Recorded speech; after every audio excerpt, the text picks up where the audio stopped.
Возлюбленные во Христе, все честные отцы, братья и сестры, за сегодняшним богослужением мы слышали в Евангелии от Луки события об исцелении в субботний день. Когда Христос по обычаю приходил в синагоги в различных городах Израиля, Он там читал Слово Божие, также толковал это Слово Божие. Это общепринятое правило у иудеев, когда человек достигает 30 лет, и еще он из рода левитов, то он приходил и читал, и толковал.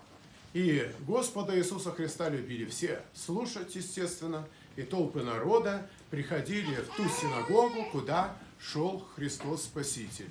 И вот когда в синагоге оказалась женщина, горбатая, Господь подошел к ней и, возложив руки на нее, исцелил от недуга ее, от духа недуга, то есть прямо показал, что в ней есть этот нечистый дух недуга, 18 лет, который сковывал организм этой женщины. Но в это время вышел начальник синагоги.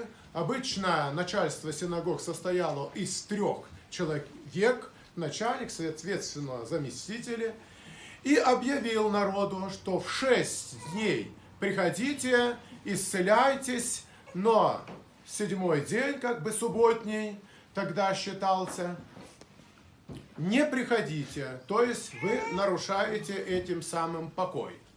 За что сподобился от Христа Спасителя название лицемер.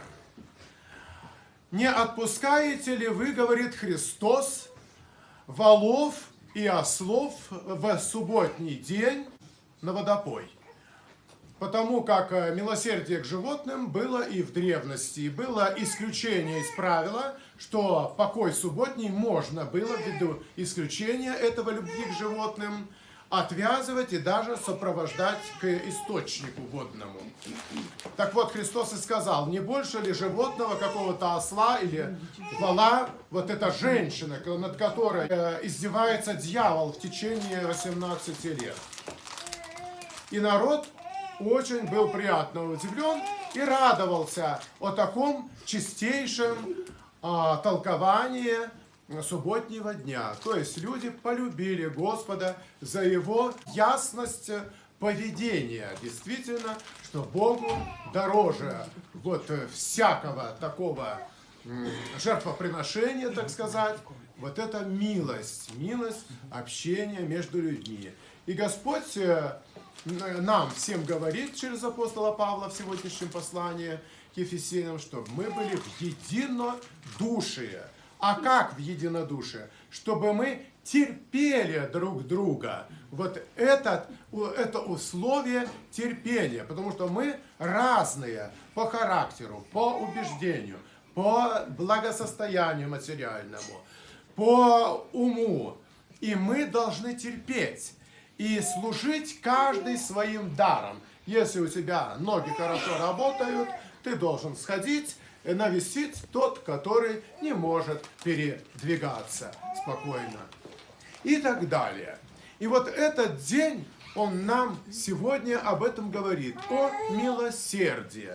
Что милосердие выше другой раз вот некоторых общепринятых законов.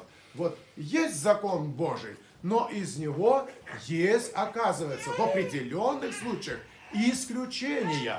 Так, например, Моисею и Аарону Господь сказал во святая святых находиться, и что народ в пустыне, который шествовал израильский, будет наказан. И вот уже началось наказание, умирали полностью как при чуме.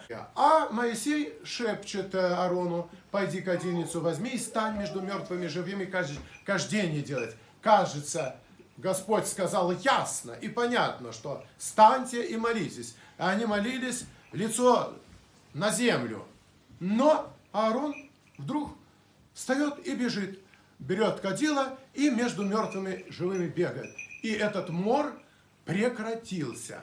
Спрашивается, почему? Есть правило, его надо выполнять. Но оказывается, есть всегда и исключение из правила, потому что в данном случае у Аарона, так же как и у Моисея, действовал Дух Христов. А Дух Христов, даже не воплощенного еще тогда Христа, это был Ветхий Завет, это миротворчество. То есть это именно посредничество между небом и землей. Это Дух Христов остановил вот эту отчую Бога Отца ярость к согрешившими отступниками в вере, которые сотворили тельца, то есть поклонились идолу. Дорогие братья и сестры, всегда, в каждом деле для нас необходима рассудительность. Что бы мы ни делали, мы должны делать это с рассуждением. Иначе мы можем быть под влиянием беса, ревности, не по разуму. Вот это очень и очень важно. И то, что сегодня на такую высоту Христос воздвиг милосердие, оказавшее непосредственно этой скрюченной женщине, когда возложил руки, она вся распрямилась, и женщина стала красивой, прямой походкой выходить уже из храма, а неизвестно, как она туда, горбатая, пришла. В этот каждый субботний день проделывала путь какой-то с конца города. Ведь это надо понимать, что показал Господь путь для нас всех милосердия.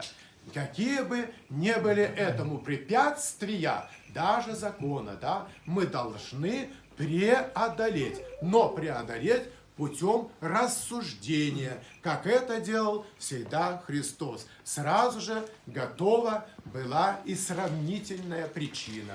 А вы своих ослов, а вы своих волов, вы же сжариваетесь над животным. Как же такая жара 40 градусов, оно же от обезвоживания просто мертвым упадет. И это будет субботний день. И этот субботний день будет нарушен вот таким падежом скота. То есть, понятно, чтобы это предотвратить, надо путем рассудительности где-то субботний день, конечно, уменьшить в исполнении к Богу, но Богу же послужить милосердием. Пусть Господь нас всех умудряет в этой рассудительности нашей христианской, и она в единый дух по апостолу Павлу соберет нас путем еще и терпением недостатков, снисхождением к недостаткам друг друга. Молитвами Богородицы сегодня отдание у нас ведение во храм. И всех святых. Аминь с праздником.